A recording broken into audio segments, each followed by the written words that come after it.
एक बात ये भी बता दूं, जो रमजान शरीफ में गुनाह करता है, अल्लाह के रसूल फरमाते हैं कि अल्लाह उसके 1 साल की नेकियों को बर्बाद कर देता है। रमजान शरीफ में एक गुनाह, ये कहां से मैं पढ़ रहा हूं, अल मौजमुल औसत से हदीस पढ़ रहा हूं। हाँ, जो रमजान शरीफ में एक गुनाह करे, अल्लाह उसके 1 साल की नेकियों को बर्बाद कर देता है। इसलिए रमजान शरीफ में जहां मुस्लिम अक्सरियत है, बड़ा मजा आता है। हमारे गांव में भी बड़ा मजा आता है, 80% हुजूर के गुलाम रहते हैं, मजा आता है। मुंबई में भी रमजान शरीफ का मजा आता है, मुरादाबाद, संबल, इधर भी रमजान शरीफ का मजा है ना। क्या बाजार सजते हैं, क्या इफ्तार लगती है, लेकिन ये बाजार है। असल रमजान शरीफ की बहार उसकी है जो गुनाह से बच जाए, इबादत करके अल्लाह को राजी करे। क्या बात है हज़रत, सुभान अल्लाह।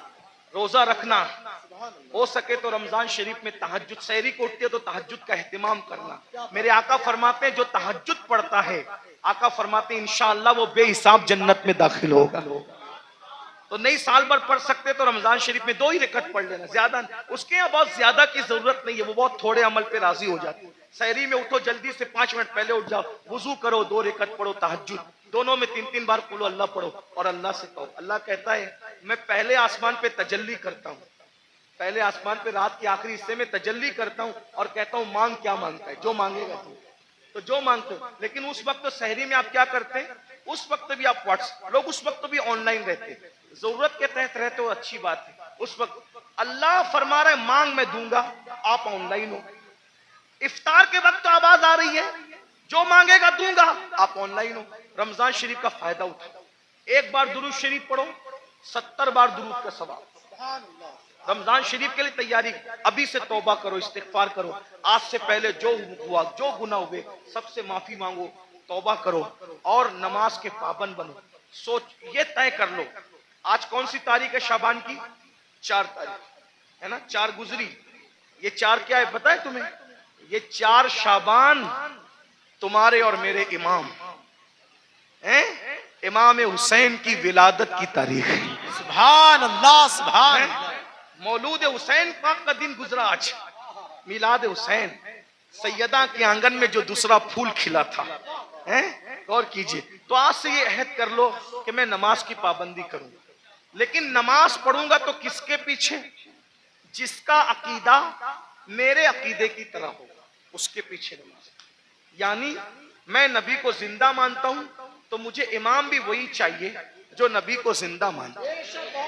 मैं नबी को आलिम माकाना व मा यकून मानता हूं तो मुझे इमाम भी वही चाहिए जो नबी को माज अल्लाह पीठ के पीछे इल्म का ताना ना दे, बल्कि नबी को वो ये माने कि ये सब चीजें तो बहुत छोटी मोटी है, जिसकी निगाह से खुदा की जात ना छुपी उसकी निगाह से कौन सा इल्म छुप सकता है। सुभान अल्लाह। और लोग हंसते हैं मौलवी लोग को देखो पागल हुए हैं, दौर इतना तरक्की कर गया, ये अभी तक यही करते हैं, कब्र में क्या होगा, हश्र में क्या होगा, और ये क्या होगा, वो क्या होगा। देखो दुनिया तरक्की कर रही है, दुनिया पिज्जे खा रही है, अभी ये कब्र के बिच्छुओं को लेके बैठे। ठीक है जो कहना है कह लो, लेकिन नबी ने जो कह दिया वही होगा। पिज्जा खाने वाले हो, बर्गर खाने वाले हो, बिरयानी खाने वाले हो, या फाका करने वाले हो, या रोजा रखने वाले हो, कब्र में जाओगे जिसके लिए नबी ने जो कह दिया सो वही हो करके रहेगा। मौजिज़ा मेरे नबी का कह दिया तो हो गया, आपने कतरे को दरिया कह दिया तो हो गया, तुम्हारे मुंह से जो निकली वो बात हो के रही। उन्होंने जो कहा वो हो करके रहेगा। और बहलूल ने कहा तेरी हुकूमत की कीमत 1 गिलास पानी से ज्यादा की नहीं है, बड़ा घमंड मत कर, इतना मत। उसने कहा 1 गिलास पानी कहाँ का, ये बता। हारून को कहा बता, अगर तू रास्ता भटक जाए तो सफर में जाना हज के, रास्ता भटक जाए, खाना पीना खत्म हो जाए, तेरे सारे चमचे वमचे बिखर जाए, तू अकेला पड़ा रहे, पानी ना मिले, खाना ना मिले, मरने के करीब आ जाए, और उस वक्त तेरे पास कोई आगे कहे कि हारून मैं तुझे 1 गिलास पानी पिलाऊंगा, बोल कितने में खरीदेगा, बोल कितने में खरीदेगा 1 गिलास पानी। वो पानी पिलाने वाला बोलेगा मैं आधी हुकूमत दे मांगता हूं तुझसे और 1 गिलास पानी तुझे देता हूं, बोल खरीदेगा कि नहीं खरीदेगा। हारून ने कहा ओ पगले बहलूल, जान है तो जहान है, अगर मर गया तो कहां हुकूमत में रहेगी और क्या क्या रहेगा। तो मैं 1 गिलास पानी को आधी हुकूमत दे के खरीद लूंगा। आधी दे के खरीदा, आधी तो बची, आधी से तो लुत्फ उठाऊंगा। वो गिलास भर पानी पिया ही था कि पेशाब लगी आधे घंटे 2 घंटे के बाद, और पेशाब लगी, अब पेशाब निकल नहीं है बाहर, लगी तो है, प्रेशर तो आ रहा है, बाहर निकलती नहीं पेशाब।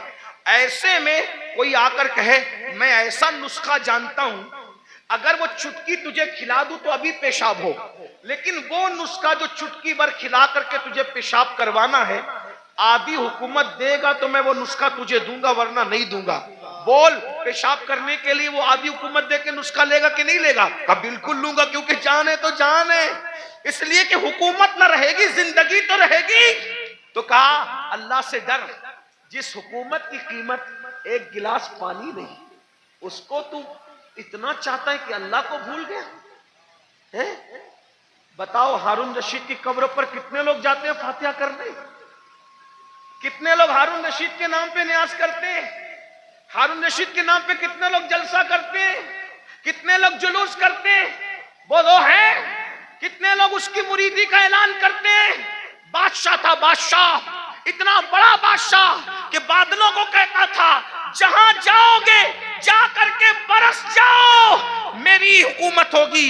लेकिन ना नाम है, ना अल्लाह ऊपर कोई दुआ करने वाला है, ना कोई नाम लेने वाला है, ना कोई तारीफ करने वाला है। अल्लाह ऊपर, फिर कह रहा हूं तौहीन के तौर पे नहीं, इबरत के तौर पे कह रहा हूं, है कोई उसके नाम का जलसा जुलूस करने वाला? नहीं नहीं नहीं। बताओ, जब इतने बड़े बादशाह का कोई नाम लेवा नहीं है, जबकि उसकी जिंदगी में कुछ तकवा भी नजर आता है, लेकिन अल्लाह अकबर, उस मर्द कलंदर को देखो जो मदीने मुनव्वरा से एक लिबास पहन कर आया था और पूरी जिंदगी उस पे गुजार दिया और 90 लाख को ईमान की दौलत अता कर दी। 800 साल से ज्यादा का अरसा गुजर रहा है, हिंदुस्तान में कोई कोना ऐसा नहीं है कि रोजाना गरीब नवाज को खिराज अकीदत न पेश किया जाता। नारे तकबीर, नारे रिसालत, उनके नाम फैजाने ख्वाजा गरीब नवाज मसलके आला हजरत, उनके नाम के डंके ना बजाए, ये हमारे लिए इबरत है। इसलिए दौलत के नशे में अल्लाह को मत भूलो। तो आका अलैहिस्सलाम फरमाते हैं, दूसरा गुरोह जो अपनी कब्र से निकलेगा तो उनका हाल क्या होगा? वो पागलों जैसे दिखेंगे, पागल नहीं होंगे, आसिफ ज़दा दिखेंगे, आसिफ। और आखिरी बात इस उन्वान की, आका फरमाते तीसरा ग्रुप जब अपनी कब्र से निकलेगा तो वो जर्रे बेमिकदार से भी कम होगा। एक तो जर्रा होता है और जर्रे में जर्रे बेमिकदार से भी कम होगा। उनकी शक्लें तो इंसानों जैसी होगी, लेकिन वो बिल्कुल बारीक से जर्रे जर्रे दिखाई देंगे। अल्लाह की कुदरत है, बारीक बारीक जर्रे दिखाई देंगे, वो बारीक बारीक जर्रे। और जानवर उनको कुचलेंगे मैदान महशर में, और इंसान उनको पैरों तले कुचलेंगे मैदान महशर में। और जब इंसान और जानवर उनको कुचल लेंगे तो कुचलने के बाद उन जर्रे बेमिकदार की शक्ल में उठने वाले इंसानों को पकड़कर जो जहन्नम के अंदर कैद खाना होगा, उस कैद खाने में ले जाकर के कैद कर दिया जाएगा। जरा गौर कीजिए, फिर आका फरमाते हैं उस कैद खाने में उनको नारुल अनियार नाम का मशरूब पिलाया जाएगा। एक तो जर्रे बेमिकदार में उनको उठाया जाएगा, इंसान और फरिश्ते उनको पैरों तले कुचलेंगे, फिर उनको पकड़कर जहन्नम के कैद खाने में ले जाया जाएगा, उसमें उनको नारुल अनियार पिलाया जाएगा। सहाबा ने पूछा, या रसूल अल्लाह, ये नारुल अनियार क्या है? तो आका फरमाते हैं ये जहन्नमियों का खौलता हुआ पीप है जो उनके जिस्म से निकलेगा, और जहन्नम की सड़ी हुई आग है जो उनकी गिज़ा बनेगी। सहाबा ने पूछा, आका, वो जर्रे बेमिकदार वाले लोग और वो जहन्नम के अंदर कैदी लोग, नारुल अनियार पीप पीने वाले लोग, जहन्नम की सड़ी हुई आग खिलाई जाने वाले लोग, वो कौन होंगे? तो आका फरमाते हैं वो दुनिया में वो लोग होंगे जो घमंड करते होंगे, तकब्बुर करते होंगे। मैं चौधरी का बेटा, मैं मालदार का बेटा, मैं पढ़ा लिखे का बेटा। इल्म पर घमंड करने वाले, अमल पे घमंड करने वाले, नसब पे घमंड करने वाले, तकवे पे घमंड करने वाले, किसी किस्म का घमंडी होगा, कयामत के दिन उसको जर्रे बेमिकदार में उठाया जाएगा। ऐ मेरी जवानों, आपसे पूछता हूँ, ये घमंड ही तो है जो आपको उलमा के करीब नहीं होने देता, थोड़ी सी दौलत आ गई, गरीब रिश्तेदार कर रहे हैं, थोड़ी सी डिग्री आ गई, दीनदार समझ रहे हैं। अभी देखो ये बच्चे जो हाफिज कुरान हो, कोई इज्जत नहीं हमारे समाज में, आलिमों की और हुफ्फाज की कोई इज्जत नहीं। जबकि हम इनको क्या कहते हैं? नायबे रसूल। कागज पे कुरान लिख दिया जाए तो उसको सर पे रखा जाता है, और सीनों पे कुरान लिख दिया जाए है? तो उनको मस्जिद में वो लोग आके बात सुनाते हैं, घर में जिसकी बीवी उसकी बात नहीं सुनती। कागज का लिखा हुआ कुरान सर पे है, सीनों पे लिखे हुए कुरान की क्या कद्र कर? भाइयों, कद्र करना चाहिए। ये जो बेकदरी उलमा की करते हो, बेकदरी हुफ्फाज की करते हो, दीनदार तबके आप लोग नहीं, आप लोग तो बहुत मोहब्बत करते हैं, लेकिन इंटरनेट के जरिए से आवाज वहां तक पहुंचती है जो घरों में बैठे हैं, जो हमें सुनना नहीं चाहते। इंटरनेट के बहुत से नुकसान है, लेकिन कुछ फायदे ये भी हुए कि जो तबका हम लोगों की आवाज से नफरत करता था, वो भी कहीं चुपके चुपके सुनने लगा, और कहीं ना कहीं बर्फ पिघलने लगी। हाँ, ये हो रहा है फायदा, कुछ नुकसान भी हुआ। हाँ, इसीलिए आपसे कहता हूं, इंटरनेट के सामने बैठते हो तो बड़े वकार से बैठा करो। आपके बैठने से किसी को हिदायत भी मिल सकती है, और मिंबर पे लड़ने से किसी का ईमान भी जा सकता है। इसका ख्याल रखना, इसलिए कि आपको अपने बेगाने सब देख, आपकी छोटी सी मिंबर पर की हुई झड़प किसी ईमानदार को कुफ्र तक ले जा सकता है, इतना याद रखना। इसलिए जरा होश से, मिंबर पे कोई लड़ने आए तो उससे हाथ जोड़ के कहो मैं हार गया, तू जीत गया। इसलिए कि मैं हारा हुआ कहलाऊंगा चलेगा, लेकिन मेरी वजह से कोई मेरे मसलक और मजहब से बेजार होकर के कुफ्र की तरफ जाए, मुझे ये गवारा नहीं। इसका ख्याल रखा जाए, बहुत हमें ख्याल करना होगा, क्योंकि हमें लोग देखती है, दो आंखें देखती है तो लोग इतना मोहतात होते हैं, ये हजारों आंखें देखती। ये इंटरनेट की जो है वो नहुसत या जो वो निफासत कुछ कम नहीं है, इसकी नहुसत भी बुरी है, इसकी निफासत भी बड़ी है, लेकिन इतना याद रखें, ये दो आंखें नहीं देखती इंटरनेट पे बैठने वालों को, करोड़ों आंखें देखती है, और आप उनका तसव्वुर नहीं कर सकते कि कौन कौन देखता है। इसलिए मिंबर पर हम खुदा के लिए 2 घंटे ही सही इस तरह बैठें कि हमारे बैठने को देखकर लोग मजबूर होके कहे, जब ये इस तरह बैठता है तो गरीब नवाज कैसे बैठते हैं, ये इस तरह बैठता है तो गौसे आजम कैसे बैठते हैं, ये इस तरह बैठता है तो इमाम अहले सुन्नत कैसे बैठते हैं। ये हमारा अंदाज होना चाहिए, अल्लाह करे हमें तौफीक मिले। लेकिन गुरूर और घमंड का क्या किया जाए? आज हमारा जवान तबका, नई नस्ल उलमा का मजाक उड़ा रही है, हुफ्फाज की इज्जत नहीं कर रही है। मेरे जवानों, अगर दौलत के नशे में घमंड किया, हुस्न के नशे में घमंड किया, किसी भी किस्म का तकब्बुर किया, तो अल्लाह के रसूल फरमा रहे, कब्र से जर्रे बेमिकदार की शक्ल में उठोगे, बेमिकदार, और पूरा मैदान महशर तुम्हें पैरों तले कुचलेगा, जहन्नम की कैद में डाले जाओगे, नारुल अनियार जहन्नम का पीप खोलता हुआ पिलाया जाएगा, जहन्नम की सड़ी हुई आग खिलाई जाएगी। इसलिए खुदा के लिए घमंड छोड़ दो, तकब्बुर छोड़ दो, और सोचो मैं इंसान हूं और सिर्फ इंसान, मैं इंसान हूं और सिर्फ इंसान हूं। और इंसान क्या है? मिन नुत्फा, इंसान को अल्लाह ने नापाक कतरे से पैदा किया, इंसान को अल्लाह ने सड़ी हुई मिट्टी से पैदा किया। मेरे भाई, सड़ी हुई मिट्टी और नापाक कतरे से तू पैदा हुआ है। अगर इबादत करके तू अल्लाह को मना ले तो तू फरिश्तों से बेहतर है, और अगर तू अल्लाह को राजी न कर सका तो फिर माज़अल्लाह तू जानवरों से भी बदतर है। जो आखिरी बात कहने के लिए कहा था, वो आखिरी बात यह है, इमाम गजाली के उस्ताद थे, इमाम गजाली के उस्ताद, गजाली जैसी हस्ती जिसने 500 से ज्यादा उस दौर में किताब लिखी, आज से 900 साल पहले, और उनकी किताबें आज भी दुनिया में मौजूद है। तो इमाम गजाली के उस्ताद थे, उनके सामने एक नौजवान छोकरा लड़का अकड़ के चल रहा था। कुरान कहता है, वला तमशी फिल अर्दी मरहा, जमीन पे अकड़ के मत चलो, अकड़ के मत चलो। आजकल के लड़के बाइक पे बैठते हैं, थोड़ा जिम विम करके बाजू बना लिए हैं, तो वो बाजुओं पर फूल पत्तियां पता नहीं क्या क्या बना लेते हैं। ये हराम है, हराम।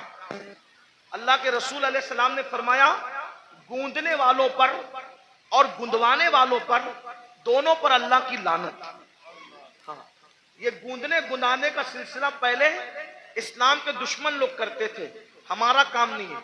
गूंदना गुंदवाना हमारा काम नहीं। हमारे बाजुओं पर निशान नहीं होते, हमारे चेहरों पर सजदों के निशान होते हैं, और वो भी काले निशान नहीं, अनवार के निशान होते हैं, चमक होती है। सीमाहुम फी वुजूहिम मिन असरिस सुजूद, चेहरे चमकते हैं। जिम करो, मजबूत बनो, ताकतवर बनो। मैं तो कहता हूं हमारा मजहब ताकतवर लोगों का मजहब, हमारे कमजोर लोग हैं ही नहीं।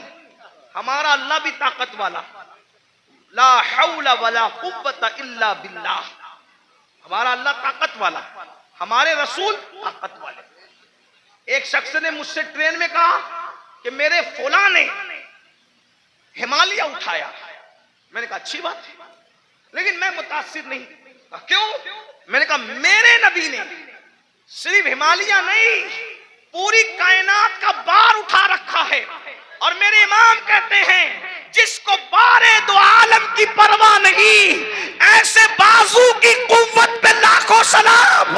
अंदाजा कर उनकी उंगली के इशारे का, जबल अबू कुबैस पे खड़े होकर इशारा करते हैं तो चांद टुकड़े हो जाता है। जिसके इशारे की इतनी कुव्वत है, उसकी उंगली की कितनी कुव्वत होगी? उंगली की इतनी कुव्वत है तो पंजों में कितनी कुव्वत होगी? और जब पंजों में इतनी कुव्वत है तो बाजुओं में कितनी कुव्वत होगी?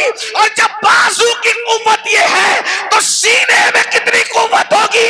उनके सीने की कुव्वत को कुरान बयान करता है, लौ अंज़लना हाज़ल कुरआना अला जबलिन लरअयता खाशियम मुतसद्दियम मिन खश्यतिल्लाह। जिस पहाड़ ने कुरान का बार न उठाया, मुस्तफा के सीने ने कुरान का बार उठा लिया। वाह वाह वाह, सुभान अल्लाह सुभान। हमारे यहाँ तो सभी ताकतवर है, गौस पाक ताकतवर, गरीब नवाज।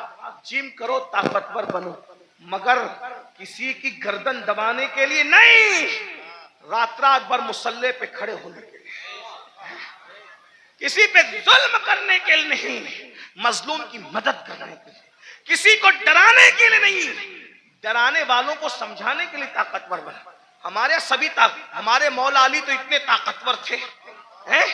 हमारे मौला अली इतने, मौला अली का जिक्र करो तो कुछ लोग जलते हैं, क्योंकि उनकी ताकत उनको बर्दाश्त नहीं होती। हमारे मौला अली बहुत ताकतवर थे, हमारे मौला अली बहुत ताकतवर, हमारे मौला अली बहुत ताकतवर थे। अल्हम्दुलिल्लाह हमारे सिद्दीक भी बहुत ताकतवर, अफसरुल बशर बादल अंबिया भी ताकी। हमारे सिद्दीक अकबर भी इतने ताकतवर थे, जब बदर में रसूलुल्लाह की कोई हिफाजत के लिए ना आया तो सिद्दीक अकबर ने कहा मैं हुजूर को पहरा दूंगा, अल्लाह की अमानत की हिफाजत मैं करूंगा। सिद्दीक ताकतवर, फारूक आजम ताकत, उस्मान गनी, मौला अली सब ताकत। और मौला अली कैसे ताकतवर, सुन लो, गौर से सुनो।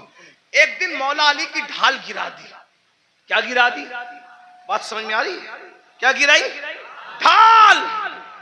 ढाल किसको कहते हैं? अब तो सीरियल देख के आप लोग हमसे ज्यादा समझ गए कि ढाल, पहले समझाना पड़ता था, अभी नहीं, अब सबको पता है ढाल क्या है, तलवार क्या है, और मैमना क्या है, मसरा क्या है, कल्ब क्या है, मुकद्दमतुल जैश क्या है, सब सीख लिया है। चलो कुछ तो सीखा, हमसे ना सीखा, किसी से तो सीखा, लेकिन बारह ढाल, ढाल समझते हैं ना, जिसपे वार रोका जाता। मरहब ने मेरे मौला की ढाल पे वार किया और ढाल दो टुकड़े कर दी।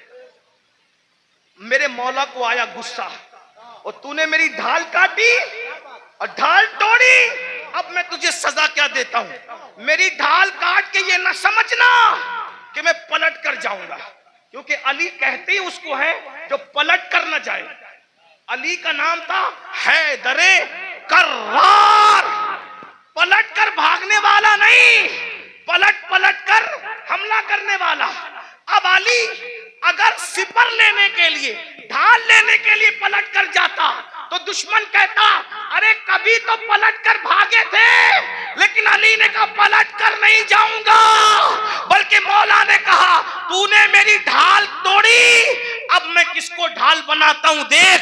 आगे बढ़े और खैबर का दरवाजा उखाड़ कर अली ने उसी को ढाल बना लिया और उसी को लेके जंग करते रहे, करते रहे, करते रहे। और जब उसको उठा करके फेंका है तो अली का फेंका हुआ दरवाजा 70 लोग नारे तकबीर, नारे रिसालत, नारे हैदरी। कभी दीवार हिलती है, हजरत कभी दर कांप जाता है, अली का नाम सुनकर अब भी खैबर। हम अली वाले हैं, लेकिन वो अली वाले हैं जो सिद्दीक को अफजलुल बशर मानते हैं। हम वो अली वाले हैं जो फारूक आजम को आदिलों का सरदार मानते हैं। हम वो अली वाले हैं जो उस्मान को एक नूर वाला नहीं बल्कि दो नूर वाला जुन्नूरैन मानते हैं। हाँ, हम वो अली वाले, बहुत अच्छा, अल्हम्दुलिल्लाह। और वही सच्चे अली वाले हैं जो अली को भी मानते हैं और मौला अली की भी मानते हैं। तो आखिरी बात जो कहने चला था, क्या वो नौजवान पहलवान था, बाजू मोटे मोटे थे, घमंड में इतरा के चल रहा था। अल्लाह को इतरा के चलना पसंद नहीं, इतरा के चल रहा था। इमाम गजाली के उस्ताद ने कहा, ए लड़के, इतरा कर घमंड से मत चल।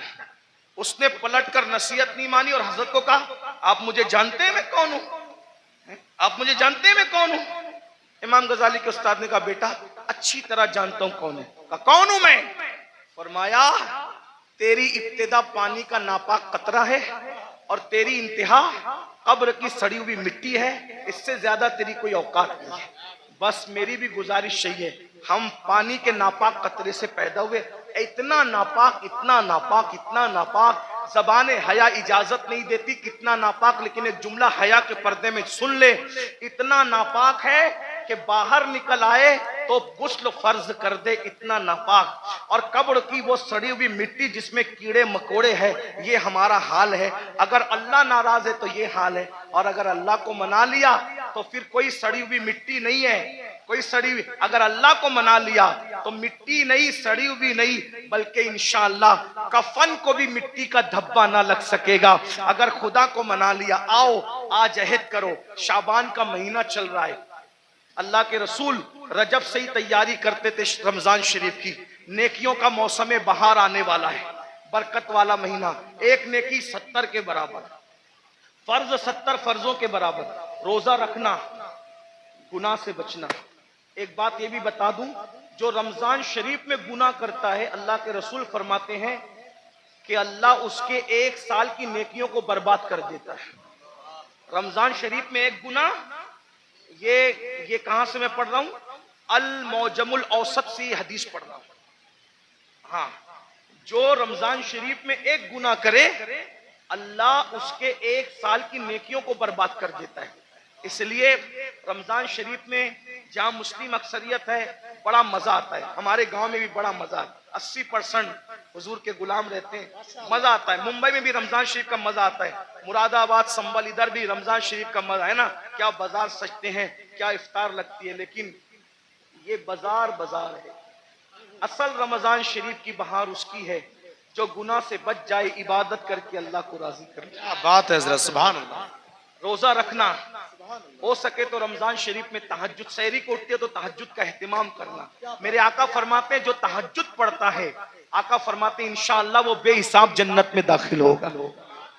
तो नहीं साल भर पढ़ सकते तो रमजान शरीफ में 2 ही रकत पढ़ लेना, ज्यादा उसके यहाँ बहुत ज्यादा की जरूरत नहीं है, वो बहुत थोड़े अमल पे राजी हो जाते। सहरी में उठो, जल्दी से 5 मिनट पहले उठ जाओ, वुजू करो, 2 रकत पढ़ो तहज्जुद, दोनों में 3-3 बार कुल अल्लाह पढ़ो और अल्लाह से कहो। अल्लाह कहता है, मैं पहले आसमान पे तजल्ली करता हूँ, पहले आसमान पे रात के आखिरी हिस्से में तजल्ली करता हूँ और कहता हूँ मांग क्या मांगता है, जो मांगेगा तू, तो जो मांगते हो। लेकिन उस वक्त तो सहरी में आप क्या करते हैं, उस वक्त भी आप व्हाट्सएप, लोग उस वक्त भी ऑनलाइन रहते हैं, जरूरत के तहत रहते हो, अच्छी बात है। उस वक्त अल्लाह फरमा रहा है मांग मैं दूंगा, आप ऑनलाइन हो। इफ्तार के वक्त तो आवाज आ रही है, जो मांगेगा दूंगा, आप ऑनलाइन हो। रमजान शरीफ का फायदा उठाओ, एक बार दुरूद शरीफ पढ़ो, 70 बार दुरूद का सवाब। रमजान शरीफ के लिए तैयारी, अभी से तौबा करो, इस्तिगफार करो। आज से पहले जो हुआ, जो गुनाह हुए, सबसे माफी मांगो, तौबा करो और नमाज के पाबंद बनो। सोच ये तय कर लो, आज कौन सी तारीख है शाबान की? 4 तारीख है ना, 4 गुजरी। ये 4 क्या है पता है तुम्हें? ये 4 शाबान तुम्हारे और मेरे इमाम हैं, इमाम हुसैन की विलादत की तारीख है। सुभान अल्लाह, सुभान।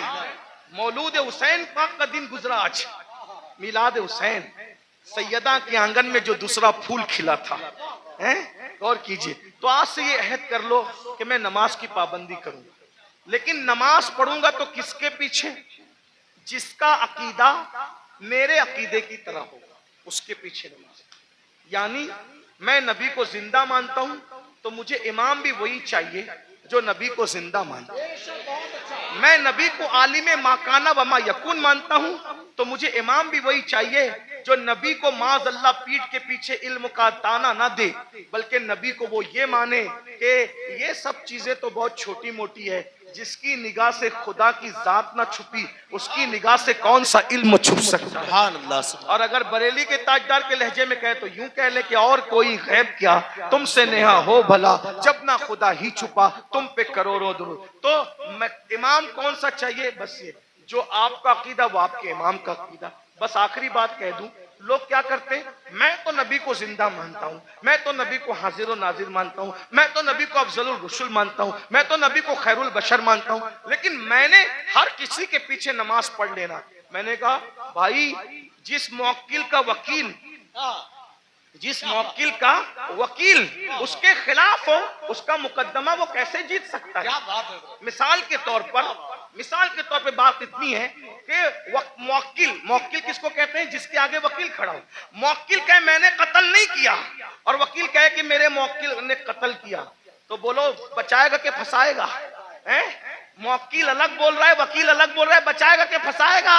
अरे जब दुनिया की कोर्ट में मुवक्किल और वकील की अलग अलग बात फंसा देती है तो कुदरत की अदालत में इमाम का अकीदा अलग है, मुक्तदी का अकीदा अलग है। बोलो तुम्हारी नमाज को बचाएगा कि फंसाएगा?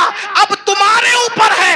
नमाजें बचाना चाहते हो तो सदरुल फाजिल जैसे वाले अकीदे के पीछे नमाज पढ़ना, और अगर नमाज को फंसाना चाहते हो तुम जानो, तुम्हारा काम जानो। हम अपनी जिम्मेदारी पूरी कर चुके। अल्लाह दौरान गुफ्तगू अगर कोई गलती हो तो हमें माफ करे। अस्तगफिरुल्लाह व मा अलैना इल्लल बलाग। अस्सलामु अलैकुम व रहमतुल्लाह।